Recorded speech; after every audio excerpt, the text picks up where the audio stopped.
Shalom saudaraku yang dikasihi Tuhan. Saat ini kita akan kembali mendengarkan cerita kesaksian yang masih datang dari negara Zimbabwe yang menceritakan tentang kehidupan seorang umat Tuhan yang bernama Si Abonga dengan judul Kami Sangat Bersyukur. Si Abonga berarti kami bersyukur dalam bahasa ibu Si Abonga Siswati. Si Abonga memiliki banyak hal untuk disyukuri, terutama karena ibunya memanggilnya untuk berbincang-bincang pada pukul 8 malam. Sang ibu baru saja kembali dari pekerjaannya sebagai manajer di sebuah perusahaan keuangan di Eswatini, sebuah negara yang juga dikenal sebagai Swaziland di Afrika bagian selatan. "Masuklah ke kamar tidurku," kata ibu. "Aku ingin berbicara denganmu tentang sesuatu." Si Abonga bertanya-tanya tentang apa yang diinginkan ibunya. Dia pergi ke kamar tidurnya. "Aku telah menemukan sebuah tempat dan kupikir ini adalah tempat yang tepat untukmu," kata ibu. Saat itu, si Abonga mengerti apa yang ingin dibicarakan ibunya. Ia sedang mencari tempat untuk kuliah. Ibu mengatakan bahwa ia telah meminta saran dari seorang teman di tempat kerja untuk mencari universitas. Temannya merekomendasikan Universitas Solusi di Zimbabwe yang berjarak sekitar 500 mil atau sekitar 800 km. Si Abonga bersedia untuk pergi. Ia berkata kepada ibunya, "Mari kita coba dan kita akan lihat nanti." pada akhir pekan pertamanya di Solusi, ia terkejut melihat orang-orang pergi ke gereja pada hari Sabtu.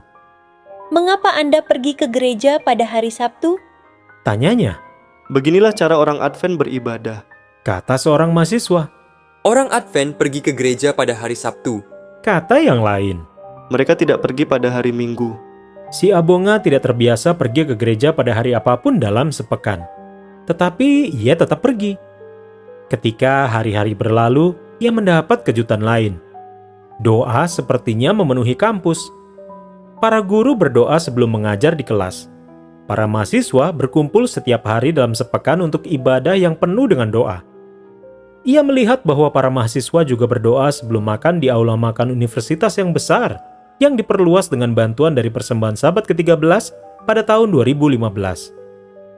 Orang-orang tampak berdoa sebelum melakukan segala sesuatu. Hal ini tidak dilakukan di tempat si Abonga tinggal. Ia tidak pernah mengalami hal seperti ini sebelumnya, tetapi ia menyukainya.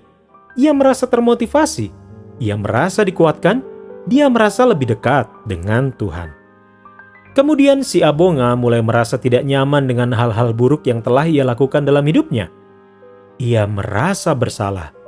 Ia merasakan kesedihan.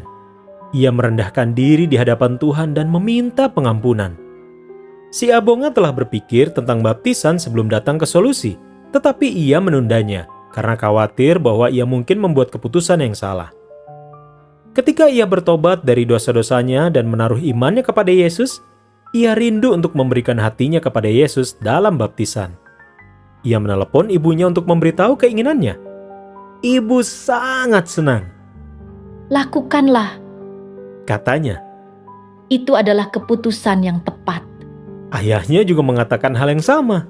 Orang tuanya tidak keberatan jika ia beribadah pada hari yang berbeda.